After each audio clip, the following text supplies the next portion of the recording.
We're a week on from Falcon and the Winter Soldier, or Captain America and the Winter Soldier, coming to an end, and we've finally got some news on that missing plot hole or plot in the story. I'm the Standard, this is the Geek in Review, so let's get to it, and please leave a like and a subscribe to the channel, it would mean a lot.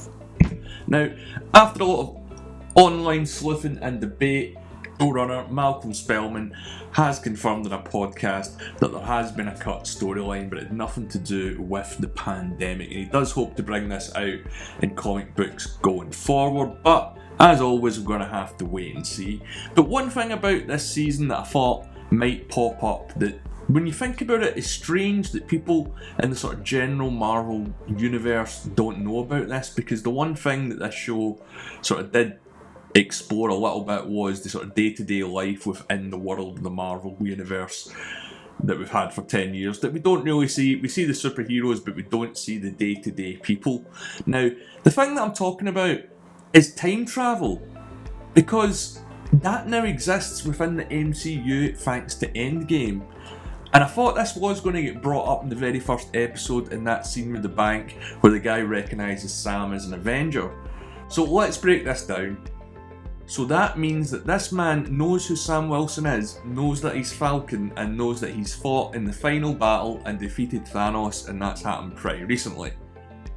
But people in the world, so far from what we've seen from Spider-Man Homecoming up until now, haven't really asked the question what caused everyone to reappear after all these years.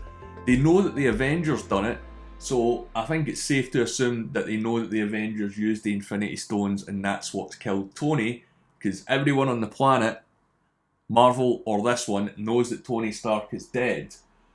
But they don't seem to know how they got the Infinity Stones. And time travel is absolutely huge, because they use it to such great effect in Endgame. I thought that this is going to pop up. The technology is out there. Steve Rogers used it, and also time travel links heavily to Steve Rogers. No one knows about time travel, so no one knows that Steve Rogers went back in time and then aged forward to the present day, where we've seen him at the end of Endgame. But time travel could also be used to bring Steve Rogers back into the MCU, because it has been announced that we're going to see him again, and we're also getting a Captain America 4 as well. So the way to do this, again they've already explained it in Endgame, is a scene when they're experimenting with time travel and they keep de-aging and re-aging Scott. So you whack Steve into one of those suits, you de-age him from old man Clint Eastwood Cap back into young sexy Chris Evans, and we've got a young Captain America back.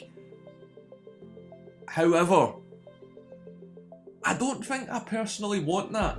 I love Steve Rogers and I love Chris Evans and I love what they've done with the Captain America films. Out of all the Marvel properties, the Captain America ones are by far my favourite. But I think if you brought Steve Rogers back, especially if you paired them up with Sam, that would kind of take something away from what Sam has earned, that this guy has just showed back up to save the day. So if they do bring Steve back, I hope it isn't directly connected to Sam and they explain it some other way. But as always, we're going to have to wait and see.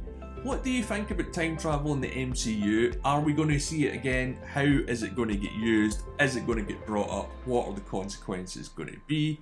Leave a comment below. You can also reach me on Twitter at The Geeks Review.